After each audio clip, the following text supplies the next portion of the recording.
Good evening, my name is Darnell Hunt, and as UCLA's Executive Vice Chancellor and Provost, I'm honored to welcome you this evening. Before we begin, I want to acknowledge that we are gathering on the traditional, ancestral, and unceded territory of the Gabrielino Tongva peoples. Tonight, we will announce the 6th winner of the Pritzker Emerging Environmental Genius Award, which is given each year to a scientist, entrepreneur, engineer, activist, or artist under the age of 40 who stands poised to make a critical difference as a champion for the environment. This evening, I am grateful we will finally hear in person from the award winners of the past 2 remote years, Clara Pratt and Farwiza Farhan.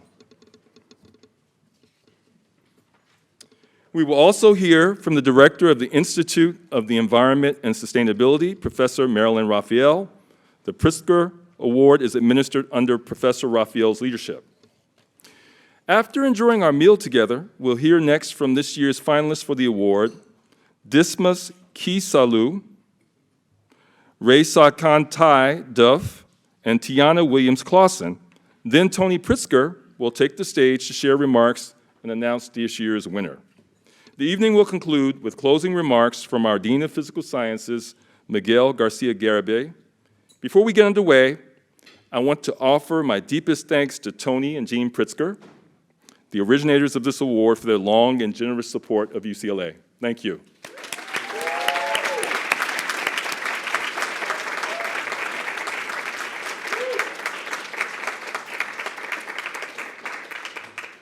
Tony and Jean are dedicated supporters of UCLA programs related to the environment.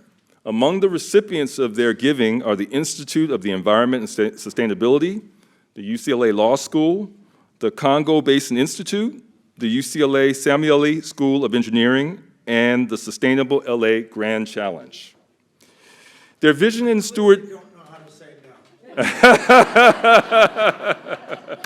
now. Well, we're the better for it.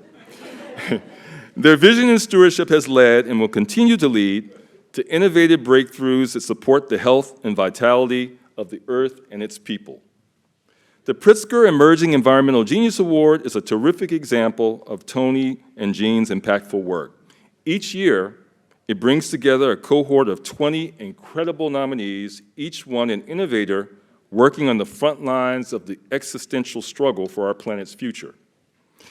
UCLA offers partnerships with each of the award nominees by pairing them with students and researchers so together they can advance solutions for the problems we face.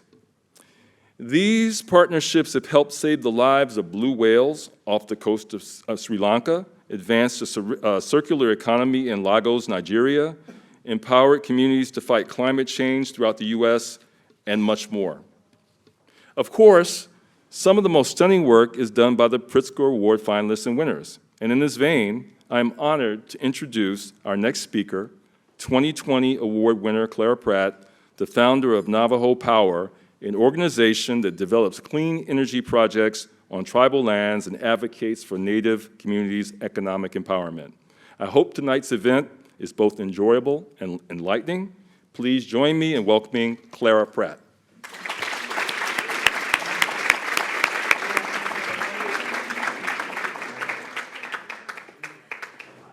Hello, Yate. Hello, everybody. It's such an honor to be here with all of you, and many of you we've only met over Zoom. You know,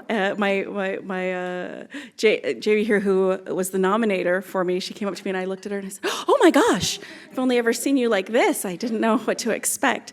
But you know, we founded Navajo Power in 2018 to really address the issue of the democratization and fair and equitable energy development, specifically solar, on the Navajo Nation and other tribal lands.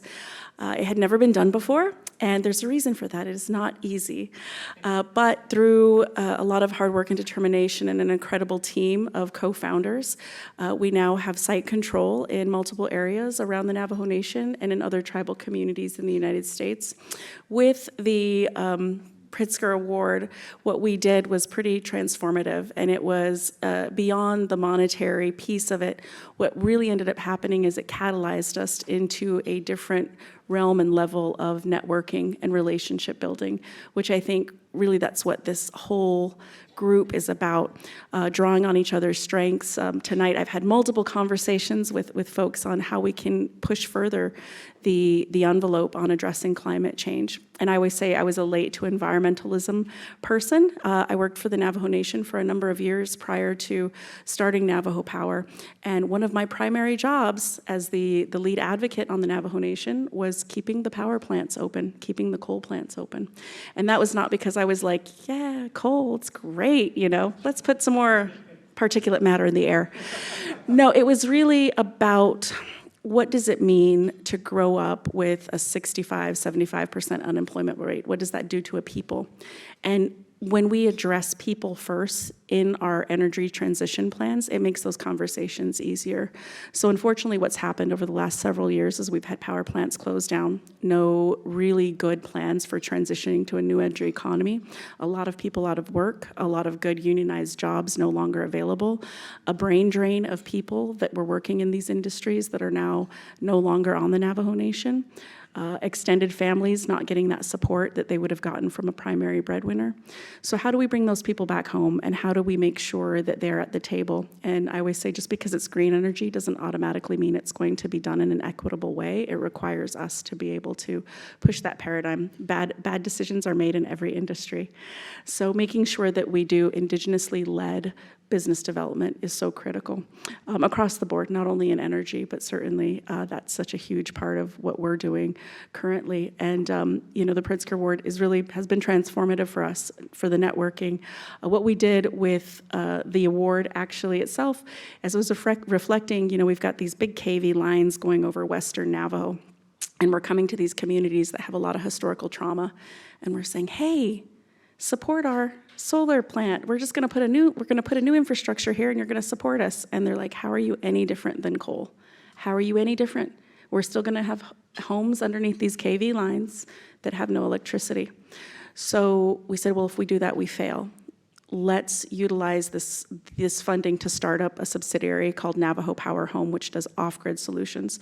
Not part of our original business plan, but really important in building dialogue, building trust, making sure we're hearing the community and doing right by our people. I grew up without electricity and running water, and I'm, you know, not to age myself, but I'll be, you know, I'm not that old.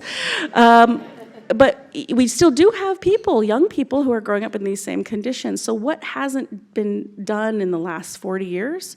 Why hasn't that been done, and how can we change that? And it really comes from ownership, trust, relationship building, great panels today. And I'm so honored to share this space with each and every one of you, and I'm beyond excited for the new nominees tonight. And I just look forward to supporting and continuing to lead these movements for the betterment of not just tribal communities, and not just the United States, but for the planet, because without the planet, we will have nothing left.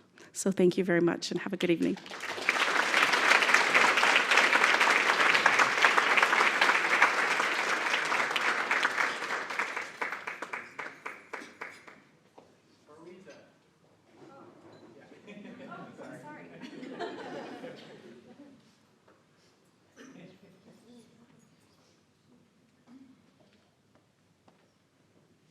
Good evening.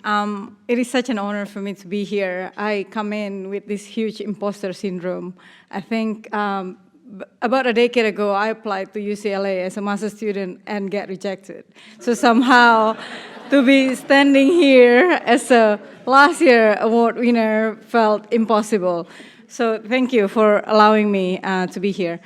My name is Farwiza Farhan, and I work in a landscape called the Loisa ecosystem. You may have no idea where that is, but it is located in Sumatra in Indonesia, and it is the last place on Earth where the critically endangered rhino, tiger, elephant, and orangutan still roam together in the wild. As amazing as the landscape is, this was not my first love. My first love was the ocean. I fell in love with the coral reef off the coast of Sumatra when I was a teenager, swimming out into the ocean and see the colorful fish, see the colorful water, and make me think that this is what I want to do for the rest of my life. I want to be a marine biologist. I'm going to be protecting this coral reef. And then when I did become a marine biologist, the coral reef, where I fell in love the first time, is destroyed. It was bleached, it was ruined, people destroyed with bomb fishing and cyanide fishing, and I was heartbroken. I literally thought, oh my God, there's nothing I can do. I cannot stop the forces of changing climate. I cannot stop the sea temperature from rising and destroying this coral reef. At that time, I was young and naive. I was a fresh graduate, so I thought, maybe I'm gonna try to protect forests. Maybe that would be easier. We just need to put a fence around it, right? Of course, an idiot, naive. And it took me about a decade to understand that people are not the enemy of forests. People are not the enemy of conservation. People are part of it. Today, my work in the Loiser ecosystem has enabled me to get to know the wisdom, the knowledge, the ability of local community that are rooted on the ground. One of the local community that we work with was telling me that we could live without rhinos, but we cannot live without water. And maybe the war of the past has been about oil and resources, but the war of the future would be about water. And that taught me a lesson that conservation needs more than just ecologists and scientists. It needs each and every one of us. I was telling people today how jealous I am of those people who have such deep scientific knowledge on a species. But then at the same time, I must acknowledge I don't have a species, I have a landscape. And with that, I have all of you with me, trusting me, taking me on this journey. And I trust that this community will be the community that bring more of us forward, that take us into the path for a better future. Thank you.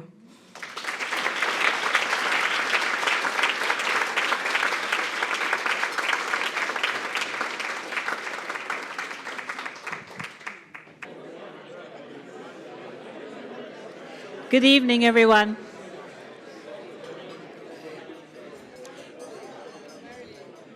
Please continue to eat. It's that kind of awkward moment where you have to listen and eat at the same time. I just have a few words that I want to say, and also this is a time when we get to listen to our finalists. First, it really is a special occasion to finally see all of you in person, to kind of look you in the eyes and to share the joy of all the wonderful things you all are doing. This is my third Pritzker Emerging Genius Award occasion, and it's the first that I'm getting to do it in person. And this is much better. Before I go any further, I want to say a huge thank you to Tony and Jeannie Pritzker for making this possible.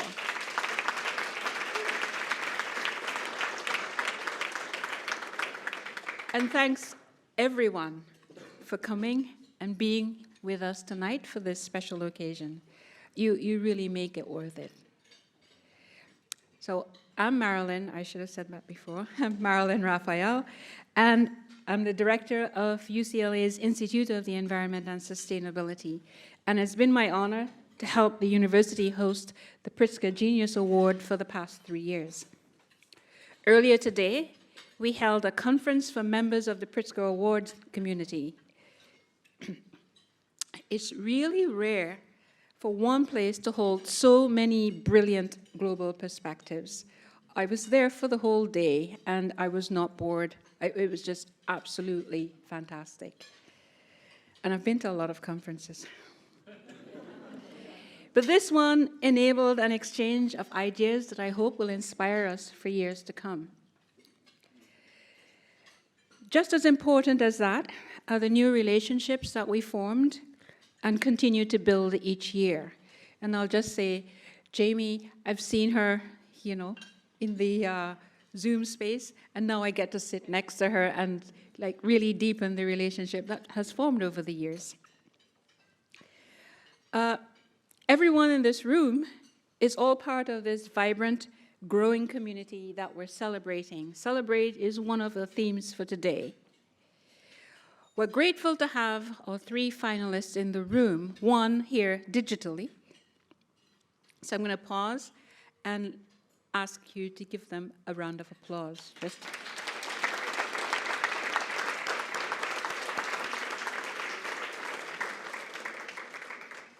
And to the finalists, each one of you is changing the world in your own unique ways. And I have to say that, and consider that this is UCLA, we're right next to Hollywood. I am starstruck by the work you've already done, and I know you have much more to come. We can see that we're not alone as we work to preserve or conserve our world and our future. You've already touched many lives, and what you do every day will touch lives and inspire environmental heroes for generations to come. Most importantly, perhaps, we're here to listen. All of this year's finalists have profound experience and wisdom to share with the world. It's now my pleasure. I'm not sure I understand.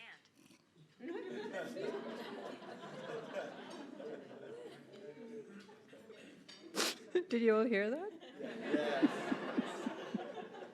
Yes. I'm sorry. So it's my pleasure to announce the first of the 3 finalists, Reson Kantai Duff.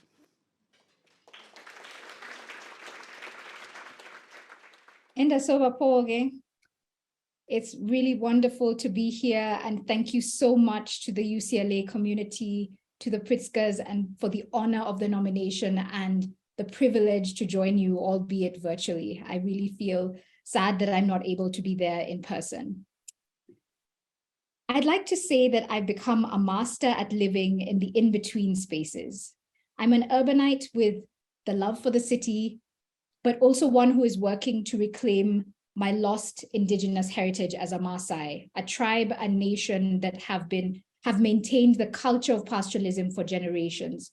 The customs, taboos, and traditions of nomadic pastoralists globally have kept land open for wildlife for 2,500 years.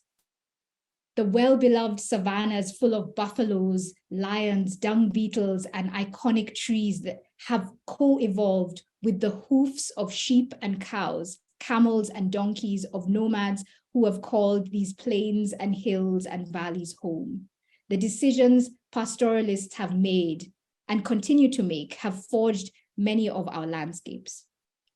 Sadly, the culture of pastoralism is not as well supported across Africa. And with little support, landscapes that I love around my country have begun to change. Wildlife have begun running out of space. And one of the iconic symbols of wildlife decline was lions, whose population has now dropped to under 2,500 in Kenya. I joined Ewaso Lions as a co-director, knowing that the approach here was different. And from all that I've heard from the conference here today, I know that I'm speaking to the choir when I say that each program is led by local leaders with an acute understanding of the problems facing both the community and the wildlife that live alongside them. Young men, women, and children are innovating to promote coexistence and continued coexistence in the face of growing threats. It wasn't an organization working with the local community. Ewaso Lions was the community and is the community. And I have grown to learn that many more organizations do similar work, not only learning from Indigenous people, but led by them. The truth is, and I really resonate with what Wiza said, that I am not a master. I have failed many times and I will fail again if I allow the spotlight to shine on me and not on the people living alongside wildlife every day. So I want to share my screen now, and I want you to meet some of the people. Let me see if that is something quick that I can do. Great, I hope you can see my screen.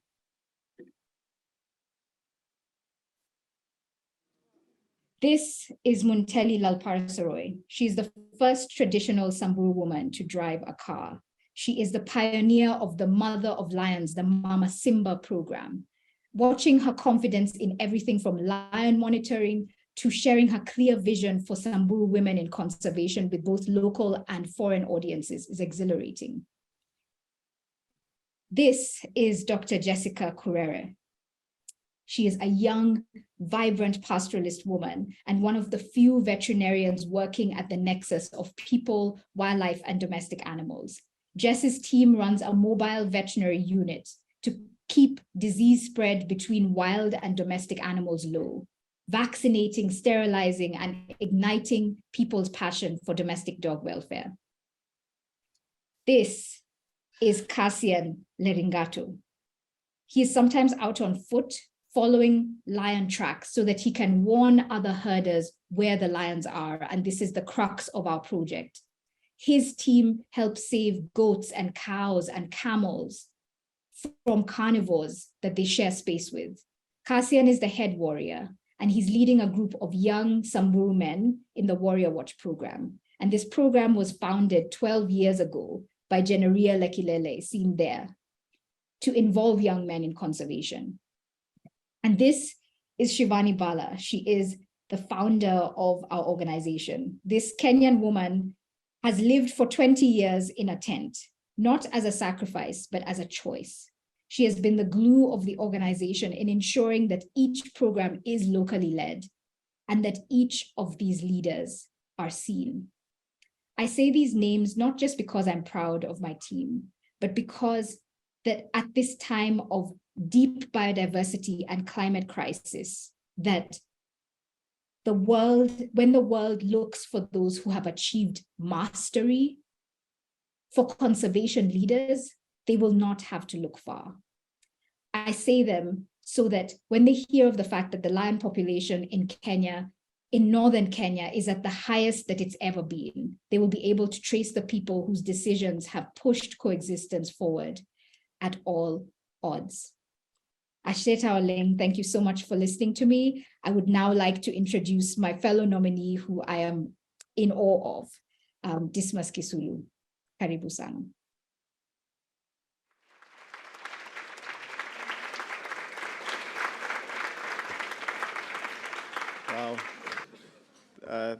Wow. What an amazing project by Rayson. So, hi everyone, my name is Dysmus Kisilu and I'm from Kenya. So today I was just reading about the human population that we just crossed 8 billion people. That's a humongous, humongous step for the human race.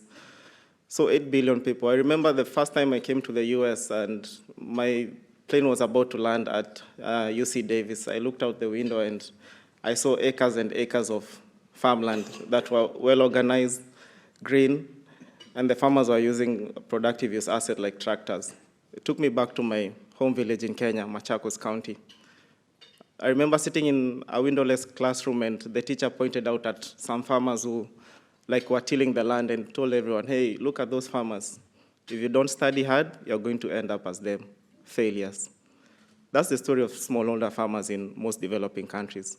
They're looked at as failures because the life that they live is below the poverty line, and most of it is the cycle of poverty. My grandmother is a smallholder farmer, mostly producing fresh fruits and vegetables. Over 45% of what they grow goes to waste even before it reaches the end consumer. Why is this so? A lot of small-scale farmers lack access to preservation and cooling, like cold storage and such technologies. What Solar Freeze does is we innovated around providing access to refrigeration and cooling through evaporative technology, pioneering a pay-as-you-store technology that reduced the cost of cooling from $90,000 down to $6,000. And we have sort of these large shipping containers. If you're a smallholder farmer of potatoes, you just come with your crate and you store per day. And so far, we have worked with over 3,000 smallholder farmers to reduce post-harvest loss from 45% all the way down to less than 1% currently. And I'm proud to say that we have increased the income of smallholder farmers from at least $80 in a month to $350.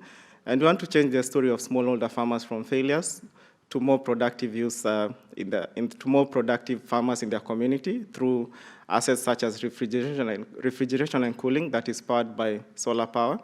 And we have a long way to go. Right now, because of the large human population, we need smallholder farmers like my grandmother to feed people. Like, there are 500 million of those smallholder farmers in developing countries.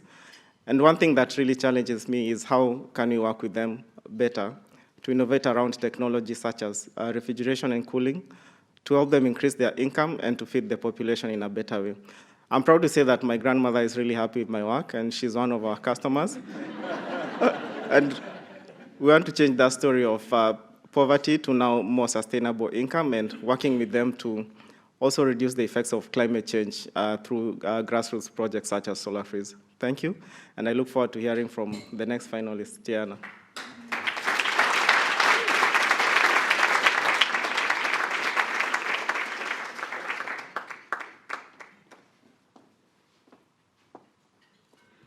I just want to say thank you to my other two co-finalists because they are awesome. And of course, thank you very much to the Pritzker family for promoting this sort of work and helping bring it to fruition, and to all of those who helped convene this incredible meeting. I was told that I had 3 minutes to talk. I was joking with the other Indigenous people. I should be able to tell you where I'm from in that time. It's hard to be brief when your story goes back to the beginning of time, I often say. But I am a Yurok tribal member, and I come from the village of West Quell, and I always knew growing up that I wasn't quite sure what I wanted to do, but that I was called to help bring balance back to the Yurok world and the Yurok people. Because that's what we as Yurok people do. We consider it to be foundational to who we are, to be world renewal or fix the earth people. And so I was privileged to be provided the opportunity to be the first employee, actually, of our newly established Yurok Wildlife Program. Fresh out of college, no idea what I was doing. And it was established with the initial goal of returning California condor, Preganish in the Yurok language, to our ancestral home. And the reason that we focused on Preganish was that he ties closely to that paradigm, that foundational reason for being as world renewal people, and is deeply spiritually and ecologically significant to the region. This initiative was driven by the wisdom of our elders, who knew the bird's ecological and cultural significance, and also its power to be a guiding light for restoration of our region and of our people.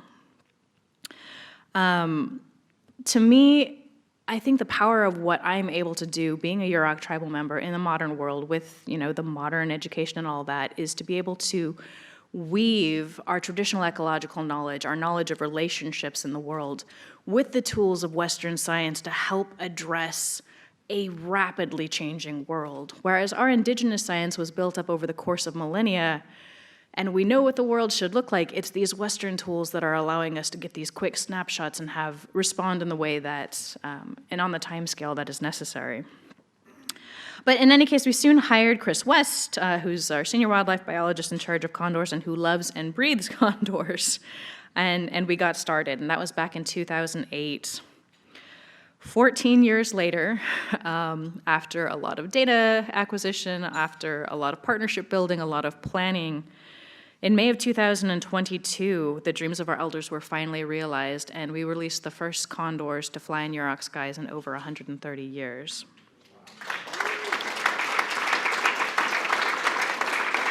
I will say that my heart flew with those condors. And the really incredible thing to me is this is my work, this is what I love, and I always look up to my elders to be like, oh, you are the people who held strong against the worst of persecution. You held the line, you maintained our relationship, even in the absence of this bird for 130 years.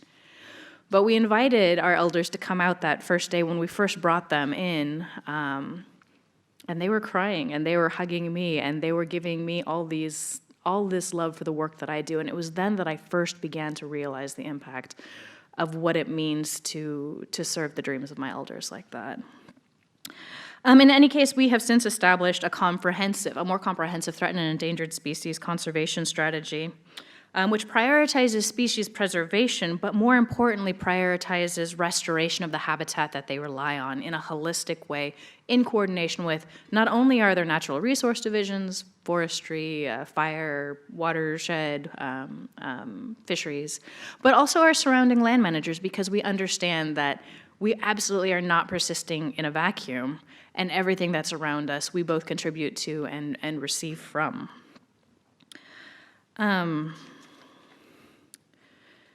So what we're doing there is we are collecting the data that is on the wildlife that are currently persisting or need to persist to inform management, letting the wildlife tell us what it needs, but also incorporating the wisdom of elders into what a balanced system should look like, and building our landscape restoration activities around that, not only for our forests, but for our prairies, for our riparian zones, with the understanding that each of these are inextricably linked.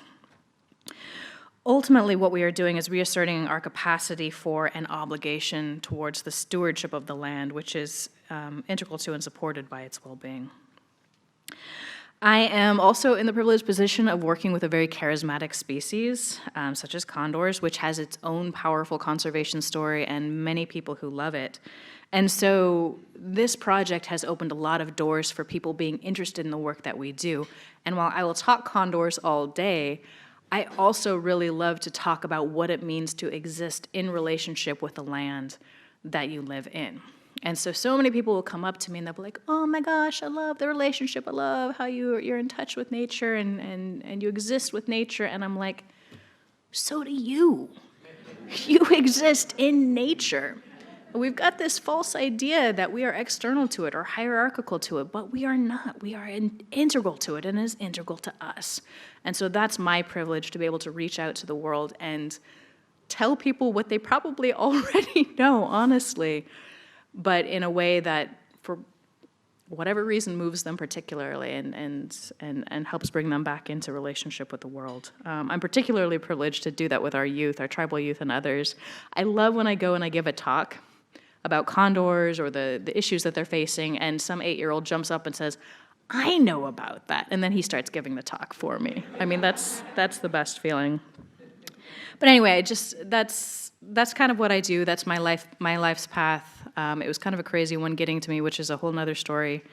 But I'm just very blessed and privileged to work with the people that I do, to be founded on the wisdom of my elders, to be enacting the will of my community for world restoration. I agree with a previous finalist that it's very strange to be up here, that this is me here, when I know that it's the team, when I know it's the community that made this happen. But I'm grateful to be here to represent. Thank you.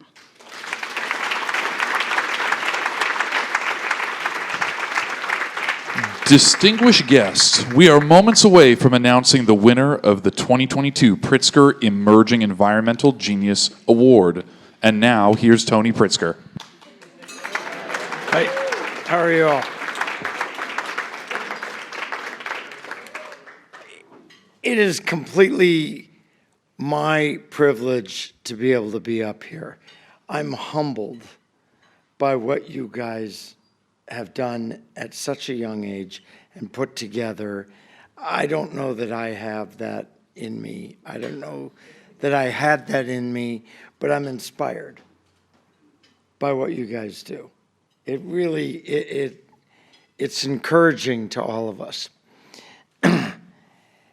So this is 6 years we've been doing this. And it's brought together a remarkable group of people. You guys are terrific, but I can tell you last year's honorees and finalists were terrific as well. And the year before, they were great too. And the year before that, they were great too. And really, the objective of all of this is to honor you at such a great point in your life, giving you the opportunity to be able to take this to the next level. And, you know, I always say that I wish that every single one of you guys could win, but frankly, we're all the winners in here today. By having you guys inspiring up here. Second, I cannot believe how good you guys are at speaking. Man, you get up here and it just, I want to sign up for every one of the programs. But it's because you're leaders. And that's part of what this is about leadership. And the last point that I want to bring up is something that really has to do with UCLA, that we were chatting a little bit about earlier. I've had a couple of experiences in the last 3 weeks. Megan knows exactly what I'm talking about because we were talking about it earlier. Why is UCLA such a unique place? Right? We've been able to attract talent from other universities, other top-name universities that you would think would have the money and all to be able to attract top talent. But what makes a difference here is the leadership. Miguel, Marilyn, Chancellor Block, all of you are setting an example of leadership, which is a collaborative leadership program. We were talking last night, because I had another UCLA event last night. But we were talking about the fact that we are able to attract all this talent to this school because of the collaborative nature of the way people work together. And Chancellor Block, I think, said the interdisciplinary work, right? You can't do anything in the environment if you don't have the lawyers. You can't do anything if you don't have the lawmakers aligned. You can't do anything if you don't have the pure science underneath it. You can't do it if you don't have the economics to convince everybody that this is what you want to do and what you need to get done. And the fact that at this school there is such a collaborative nature that they don't have at the Princetons, the Harvards, the Yales, the Stanfords, that the departments clash. And literally, Miguel and I were talking about it at breakfast this morning. This is how much UCLA stuff. I had a dinner last night. I had breakfast this morning. Literally, I need to get a job. Right. But the point is, Miguel says, I can attract them because they know they can work across disciplines. And I guess the lesson that why do I relate that? You know, UCLA is a great place and we're doing a great thing. Why do I relate that to the work that you guys are doing? Because you can't do it alone. As much as you can win an award and have that on your resume and get the door open, what you really need is you have to work collaboratively with all sorts of different organizations, whether they're governmental, whether they're doing the research that you do at a university, whether it's the businesses and getting them convinced, whether it's the residents on the reservations. You have to work collaboratively to get things done. And so this is really a model university. And those of you who work here should feel, you should pinch yourselves. Because this is a great place to be, and you're really lucky about that.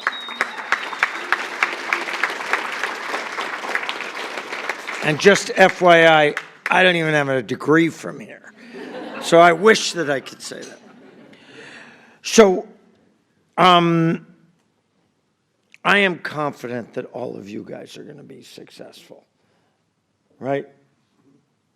And so it's not anybody who wins this. The rest you can also put in that you were a finalist.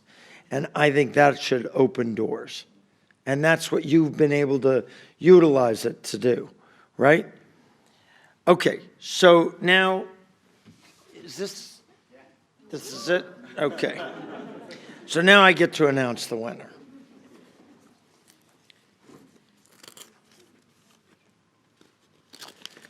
All right. So, I'm going to invite the winner to the stage. Oh, fantastic. So the winner is Dysmus Kisilu. Wow. How great is that, right? There you go. Thank you. I'm super honored. Wait, now you have to do this.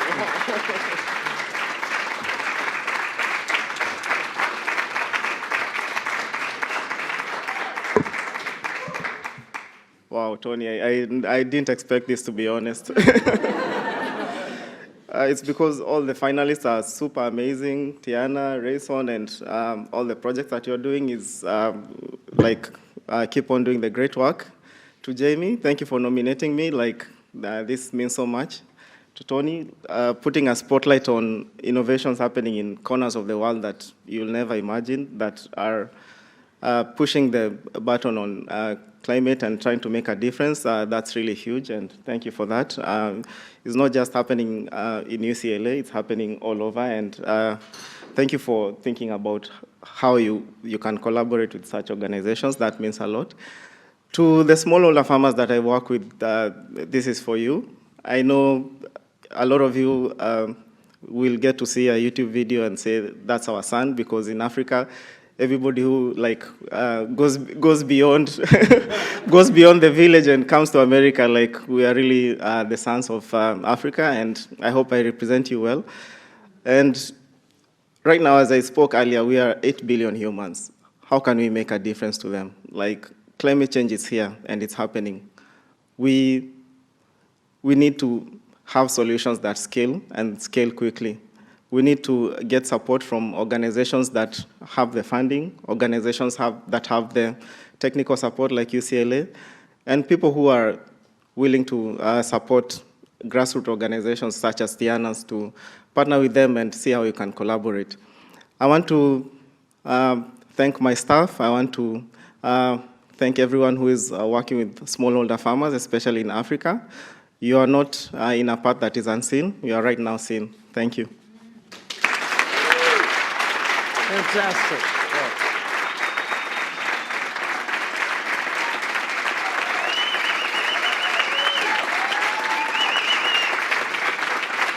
It's exciting. So now I think, the Dean, you get to come up and give a word or two. Hey, Miguel, sorry. We had the finalist nominee wanted to say a couple words as well. Sorry about that. I'm sorry. Thank you. Well, I don't know that there's much to say. I mean, I feel like a lot has been said, and I feel super fortunate that I got to be a nomination and to have these two individuals here. I want to say thank you to Pritzker, to Colin, to Marilyn. The community that you guys have built is so special, not only identifying and elevating and celebrating all of these entrepreneurs, but really the community built around it. And I went to one of the universities that Tony mentioned earlier, and we don't have a community. Do not repeat that. So I did put together just a couple of remarks because I do feel like what Dysmus was working on is really special. Jamie Carlson, nominator, have spent most of my life in renewable energy and focus on climate change. I work with SoftBank Energy right now as a leader. And what it was really special, I even spent time in Kenya, and Dysmus and I hadn't connected, and he reached out last year, and when we connected, I was just blown away by two things. One was how he and Solar Freeze really thought about this as an ecosystem, right? That's not really just about one piece of the equation around renewable energy or food security, but how do we really kind of build that together? And we've done a lot on food security, not enough, but a lot in the world. And the idea of climate change and us not addressing that basically undermines everything that we've done so far in food security. Nearly half of the food produced in sub-Saharan Africa actually never makes it from the farm to table. And so a lot of the stuff that he's working on is really to address that, but also the most vulnerable, as he talked about, a lot of the smallholder farmers and his own family. And I think he really approaches it of like, how do we make solutions that work for the local community, understanding like the actual market conditions that they're going through and building solutions that work for them, not vice versa. But the thing that really made me nominate Dysmus, and something that Tony touched on as well, is really the way he thinks about leadership. And so lots of people have ideas and lots of people have visions, but he thinks so deeply and thoughtfully about how does he create a vision, but also inspire and support and build the teams around him, his direct team, the communities he works with, and we spent a bunch of time around that, and that was the thing that really, left me impacted. And I'm really just excited to see you're a great emerging leader, and this is just the beginning for all of you, and I'm really excited to see what's in front of you, and also what all the rest of us do as a result of seeing what you guys are working on. So thank you very much.